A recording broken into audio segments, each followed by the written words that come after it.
Hello दोस्तों, नमस्कार। दादी की कहानी की दूसरी कड़ी में आप सुनने जा रहे हैं जैसी करनी वैसी भरनी। यदि आप लोगों ने मेरे चैनल को सब्सक्राइब नहीं किया है तो चैनल को सब्सक्राइब जरूर कर दें और लोगों को नमस्कार शेयर भी दोस्तों। करें। तो चलिए समय ना वेस्ट करते हुए हम कहानी शुरू करते हैं। जापान में ऐसी किंवदंती है कि एक समय एक स्थान पर दो भाई रहते थे। बड़े भाई की बहू कुछ तीखे स्वभाव की थी, इसलिए उनकी माता छोटे भाई के साथ रहा करती थी। छोटा भाई निर्धन था, उसके घर में खाना पीना भी पर्याप्त नहीं होता था। प्रातः छोटा भाई अपनी माता जी को बढ़िया भोजन की तो बात ही छोड़ो, साधारण अन्न भी नहीं दे पाता था। नए साल के प्रथम दिन उसके मन में चावल बनाकर खिलाने की तीव्र इच्छा हुई। ऐसे समय में मैं विवश हूँ, बड़े भाई से उधार मांगने के सिवाय मेरे पास कोई साधन नहीं है। यह सोचकर वह बड़े भाई के घर गया। भाई साहब, थोड़े समय के लिए कुछ चावल मुझे उधार दीजिए। जंगल में जाकर लकड़ियां इकट्ठा कर बेच दूंगा। जब पैसा मुझे मिल जाएगा तो चावल खरीद कर आपको वापस कर दूंगा। छोटे भाई ने नम्रता से मांगा, किंतु बड़ा भाई अत्यंत निर्दयी प्रकृति का था। तुमको उधार देने योग्य एक धान भी मेरे पास नहीं है, या कहकर गुस्से से दांत पीसते हुए उसने उसे भगा दिया। छोटा भाई निराश अवश्य हुआ, पर उसकी मातृभक्ति में कोई अंतर नहीं आया। वह विवश होकर सुदूर पहाड़ तक जाकर पहाड़ी फूल ही ले आया। उन फूलों को बेचकर उसने चावल खरीदना था। पुष्प वाला फूल फूल, नए वर्ष के फूल, सुंदर फूल, जो चाहो खरीदो। आवाज लगाकर उसने इधर उधर घूम घूम कर देखा, किंतु असफल रहा। पहले से ही लोगों ने नए साल के लिए फूलों की व्यवस्था कर रखी थी। उसकी निराशा का ठिकाना न रहा। वह चलते चलते समुद्र तट पर आ गया। लहरें कभी उठती, उमड़ती, ठाठे मारती, लहरों की तीव्र आवाज के साथ ऊंची और नीची लहरें आती जाती। उन लहरों को देखते हुए छोटे भाई के मन में विचार आया, सुदूर पर्वत से ये सब फूल बड़ी मेहनत से उठाकर ले आया था, पर एक भी खरीदार नहीं आया। अब मैं क्या करूं? हाँ, मैंने सुना है समुद्र के तल में नागराज का महल होता है। वहां से नागराज को पुष्पदान करना ही श्रेयकर होगा। नाग प्रसाद में जाकर संभव है इन फूलों का स्वागत किया जाए। मन में यह सोचकर छोटे भाई ने समुद्र में ऊंची लहरों को लक्षित कर जितने फूल लेकर आया सब समर्पित कर दिया। हे नागराज, मेरा पुष्पदान स्वीकार करो। यह कहकर जे ही उसने लहरों के बीच फूल फेंके, ते ही उन लहरों के भीतर से एक पुरुष प्रकट हुआ। उस पुरुष ने कहा, धन्यवाद नौजवान। सही बात कहूँ तो नागराज के महल में नूतन वर्ष के लिए फूलों के न होने के कारण हम सब चिंतित थे। आपको सचमुच बहुत बहुत धन्यवाद। इतने सुंदर फूल, इतने अधिक फूलों के लिए मैं किस प्रकार आपका आभार व्यक्त करूं? इसके लिए मेरे पास कोई शब्द नहीं है। हाँ, यदि आप स्वीकार करें तो मैं धन्यवाद आपको नाग महल में ले चलता हूं। क्या आप मेरे साथ चल सकते हैं? यह सुनकर छोटे भाई ने कहा, घर में मेरी माता जी हैं, वह मेरी प्रतीक्षा कर रही, मैं नहीं जा सकता। मना करने पर भी उस पुरुष ने आग्रह किया, नहीं नहीं, आपको चलना ही पड़ेगा। जहाँ मैं चलूँगा वहाँ मेरे पदचिन्हों के ऊपर चलते आइए। शीघ्र ही हम नाग प्रसाद में पहुँच जाएंगे। वहाँ के प्रजाजनों से मिलकर आपको भी प्रसन्नता होगी। अच्छा तो फिर, कहकर छोटे भाई ने लहरों के ऊपर पैर रखा। पलक झपकते हुए नागराज के महल के द्वार पर खड़े थे। सामने 7 द्वारपाल खड़े थे, जो भाला तलवार आदि शस्त्रों से सुसज्जित थे। सभी के शस्त्र चमक रहे थे। महल की छत सोने से बनी थी। छत के ऊपर श्वेत लाल आदि रंग बिरंगी चिड़ियां खेलने में मगन थी। अब यह निर्णय हुआ कि नागराज के दर्शन करें। उन पुरुष ने छोटे भाई को समझाया, जब नागराज आपसे पूछें कि क्या वरदान चाहिए, तब आप कह देना, मुझे कुत्ता चाहिए। इस नाग महल में एक अमूल कुत्ता रहता है। नागराज ने महल में विशेष मछलियों का भोजन तैयार करके छोटे भाई का सत्कार किया। 3 दिन के अतिथि में समुद्र में उपलब्ध सर्वश्रेष्ठ नाना प्रकार के भव्य भोजन तैयार किए। भोज के साथ मधुर समुद्र गीत भी लगातार सुनाया जाता रहा। तत्बाद जब स्वदेश जाने का समय आया, नागराज ने पूछा, उपहार में क्या चाहिए? छोटे भाई ने कहा, आपने मुझे बहुत कुछ दे दिया, फिर भी यदि आप चाहते हैं तो मुझे एक कुत्ता दे दीजिए। राजज्ञानुसार तुरंत राजा के सामने एक कुत्ता ले आया। गया।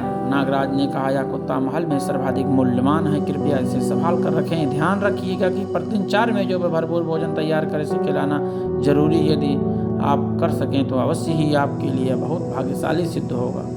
छोटे भाई ने वचन दिया, स्वीकार है, ऐसे ही करूंगा। आपकी आज्ञा अनुसार मैं इसे प्रेम से संभाल कर रखूंगा। उसने नागराज से विदाई ली और अपने देश की ओर लक्ष्य कर वापस चल पड़ा। मालूम हुआ कि नागराज के महल में तो सिर्फ 3 दिन रहा था, किंतु वास्तव में 3 वर्ष का समय व्यतीत हो चुका था। माताजी के पास खाना तो था नहीं, पड़ोसी लोगों को उनकी देखभाल करनी पड़ी थी। और अपने देश जब नागराज से छोटा भाई कुत्ता लेकर आया तो पड़ोसियों ने पूछा, जब आपने लिए ही नागराज के महल खाने के लिए भोजन नहीं होता, ऐसी स्थिति में कुत्ता लाकर क्या करोगे? समय व्यतीत छोटे भाई ने कहा, आप संयम से कुछ समय देखते रहिएगा। नहीं, प्रतिदिन 4 मेजों पे था संभव हो भोजन बनाकर कुत्ते को उसी तरह खिलाता था जिस प्रकार किसी मालिक को खिलाया जाता है। कुत्ते ने खाना खा लिया। जब अपने खाने के बाद वह पहाड़ पर चला गया। वापस लौटा तो अपने मुख में एक बड़ा सा रीछ पकड़ लिया। छोटे भाई ने देखकर छोटा भाई व माँ हैरान देखते रहिएगा। चकित हो गए। 4 मेजों पर उसका मांस, चमड़ा, दांत सब कीमती थे। कुत्ते को उसी तरह खिलाता जिस प्रकार रोज एक रीछ मिल जाता था। देखते देखते धनी बन गए। एक दिन बड़े भाई को मालूम हो गया और वह दौड़ता दौड़ता छोटे भाई के पास आया। क्या तुम्हारे पास एक ऐसा कुत्ता है जो रोज एक रीछ लेकर आता है? आते बड़े भाई ने छोटे भाई से पूछा। जी भाई, उत्तर मिला। यदि ऐसा है तो मैं कुछ कुत्ते को एक बार ले जाता हूँ। बड़े भाई ने रौब से कहा, नहीं भाई जी, ऐसा नहीं हो सकता। आप मेरे बड़े भाई हैं, परंतु यह कुत्ता मेरे लिए खजाना है। मेरा कुत्ता स्वर्ण तुल्य है। बड़े भाई ने उसकी बात न मानी और बलपूर्वक कुत्ता ले गया। जब घर जाकर उसने 5-6 मेजों पर विभिन्न प्रकार का खाना बनवाया और उस कुत्ते को खिलाया। उसकी मनोकामना थी कुत्ता उसके लिए भी अधिक से अधिक रीछ पकड़ कर लाए। कुत्ते ने सब खाना खत्म कर दिया और वह अपूर्व बलवान बन गया और दूसरे क्षण जैसे ही खाना खत्म हो गया, बड़े भाई के सामने कूद पड़ा। उसने बड़े भाई के माथे प्रहार किया और उसका माथा काट डाला। भोजन में ही कोई कमी रह गई होगी, उसे शायद पसंद नहीं आया होगा। सोचकर वह छोटे भाई के पास पूछने गया। 4 मेज पर भोजन तैयार होना था। यह जानकारी लेकर लौटा और कथनानुसार 4 मेजों भरपूर खाना रख दिया। इस बार नागराज कुत्ता अवश्य ही रीछ लेकर आएगा। मन में यह सोचकर उसने छोटे भाई से जैसा बताया वैसे ही बनाकर खाना रख दिया। तो जल्दी खा और सीधा पहाड़ पर जा, बड़ी रीछ की आशा कर रहा था यहाँ बैठकर।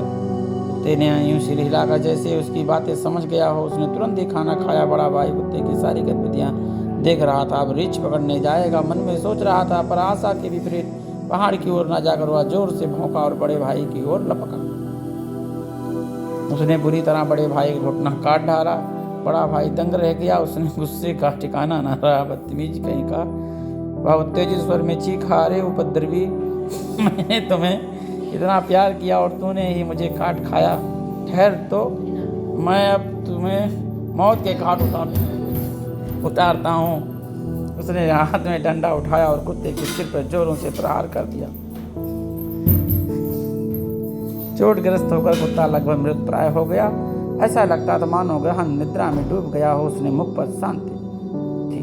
पर्याप्त समय व्यतीत होने पर भी कुत्ता वापस न मिलने पर छोटे भाई को बहुत चिंता हुआ था। परेशान होकर बड़े भाई के घर गया। भाई, मेरा कुत्ता कहाँ है? वह कैसा है? उसे क्या हुआ? उस बदतमीज कुत्ते की हालत तुझे भी दिखाता हूँ। और उसने गुस्से सारी बात बताई। छोटे भाई की आंख भर आई। मरे हुए कुत्ते को लेकर वह कह सकता था। विवश था, धैर्य के साथ बोला, उसका शव पड़ा होगा वहीं, आप मुझे वापस कर दो। उसने मृत कुत्ते को अपने घर के सामने आंगन में दफनाया। उसकी समाधि के पास फूलों के पौधे लगाए और जड़ में करबद्ध मंत्र पाठ किया। श्रद्धांजलि अर्पित की। दूसरे दिन बाद की बगीचे में जहाँ कुत्ता दफनाया वहाँ पर छोटा सा बांस का अंकुर निकल आया। रोज पानी डालना और प्रार्थना करना उसका दिन का चर्या बन गया। दिन बाद दिन देखते देखते पौधा बड़ा होता गया। अंत में सचमुच खूब लंबा सीधा सुंदर बांस बन गया। अब वह बांस सफल आगमन नामक अद्भुत बांस था जो दुनिया में भूतपूर्व और देवलोक तक पहुंच जाने की क्षमता रखता था। उसका कद क्रमशः बढ़ता गया और अंततः वह देवलोक में पहुंच गया और भी ऊंचा होता गया। और उसने देवलोक में स्थित धान्य सागर में छेद कर दिया। अन्न के भंडार में छेद हो जाने का अन्न गिरने लगा। एक दिन प्रातःकाल छोटा भाई उठकर बाहर आया। उसने आंगन में देखा सफल आगमन नाम के बांस के फूल में श्वेत चावल का पहाड़ बना हुआ था। अभी भी लगातार सफेद बर्फ के समान चावलों की वर्षा हो रही। इस रहस्यमय घटना को देखकर और यह सोचकर कि सब कुत्ते की देन ही होगी, मन ही मन मृत कुत्ते का स्मरण करते धन्यपूर्वक संधाय जनपद के और देवलोक से बरसते चावलों को नए निर्मित गोदाम में ले गया। चावलों की उस अपार राशि की जापानी भाषा में शेंगोकू कहते हैं। सफल आगमन नामक बांस की प्रवृत्ति एक दिन में 1 गांठ कद बढ़ जाने की थी। हर 1 गांठ बढ़ जाने पर 1000 सिंगूक चावल की वर्षा होती है। धन्यवाद दोस्तों। यदि आपको मेरी कहानी अच्छी लगे तो आप लोग लाइक शेयर सब्सक्राइब जरूर कर। हर रोज़ बगीचे में अन्न का पहाड़ बन जाता, जिसे देखकर छोटा भाई प्रसन्न हो जाता। नित्य प्रति बहुत से श्रमिक चावलों को भंडार में रखते। आखिर एक दिन यह सारी बात बड़े भाई कानों तक पहुंच गई। एकदम उसके मन में ईर्ष्या उत्पन्न हुई और छोटे भाई के पास पहुंच गया। क्या तुम्हारे पास सफल आगमन नाम का कोई बांस है जिसके बहुत ही चावल वर्षा होती है? यह सच्ची बात है क्या? उसने मिलते ही छोटे भाई से सवाल किया। जी भाई साहब, आपने तो मेरे प्रिय कुत्ते को मार दिया था, उसी कुत्ते को मैंने भले। उत्तर मिलते ही बड़े भाई ने कहा, तब तुम एक बार मृत कुत्ते को मुझे दे दो, मैं उसे अपने बगीचे में दफना देता हूँ। पूर्ववत आग्रह पूर्वक मृत कुत्ते को समाप्त कर ले गया और उसने घर में दफनाया। दूसरे दिन उद्यान में देखा कि सफल आगमन बांस अपना सिर उठा रहा। बड़े भाई की खुशी का ठिकाना न रहा। किंतु विडम्बना की बात है कि एक बार सफल आगमन नामक बांस में देवलोक में स्थित कूड़े में छेद कर देवलोक का सारा कूड़ा कचरा गिरा और कूड़े के ढेर में बड़े भाई के घर दब गया। इसी को तो कहते हैं जैसी करनी वैसी भरनी।